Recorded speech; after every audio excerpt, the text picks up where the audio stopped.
Hello, everyone.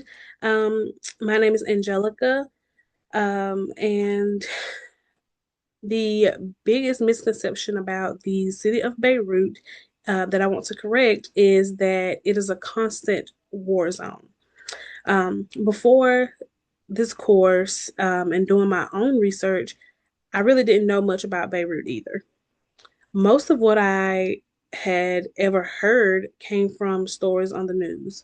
But through literature, history, and research, I discovered that Beirut has a story much deeper than it is often portrayed. So I learned that people have lived in Beirut for over 5,000 years, and that makes it one of the oldest cities in the world.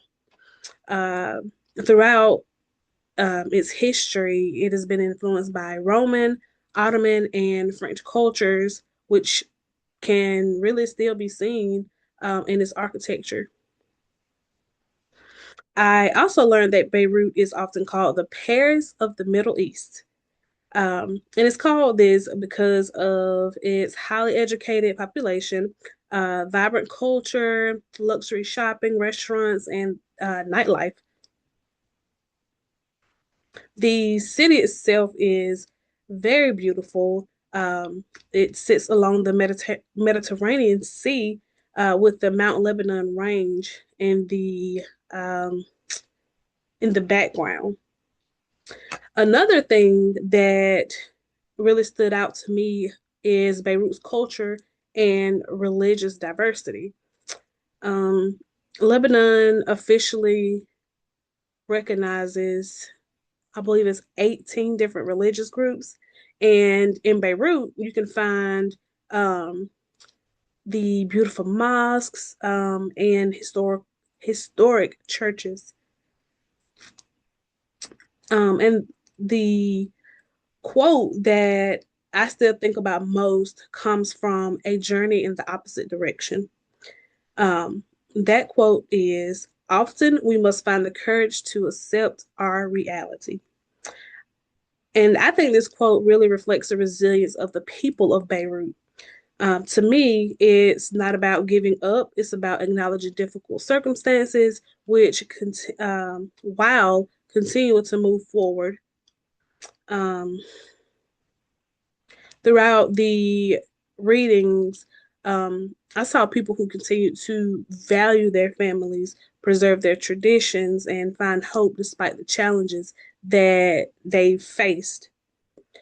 As I created my cultural ambassador portfolio, I wanted each location to tell a different part of Beirut's story.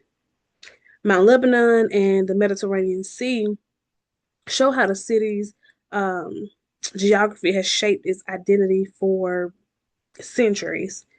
Um, the port of Beirut represents its long history as a center of trade and resilience shown after tragedy. Um, the National Museum of Beirut preserves thousands of years of history, and Martyrs Square reflects remembrance and national identity.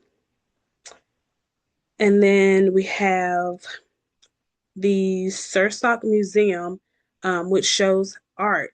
Um, it shows how art has become a symbol of healing, hope, and renewal. The biggest lesson that I will take away from this course is that literature gives us something headlines cannot. It allows us to experience a place through the voices of the people who actually live in these cities or countries. So again, before this class, Beirut was really just a place on a map that I knew little to nothing about. But here today, I see it as a city with an incredible story, diverse culture, beautiful landscapes, and people whose stories deserve to be heard. As a cultural ambassador, I wouldn't try to speak for the people of Beirut. Instead, I would encourage others to listen to their voices, um, look at their art, learn from the stories, and just approach unfamiliar places with curiosity rather than just assumptions. Thank you.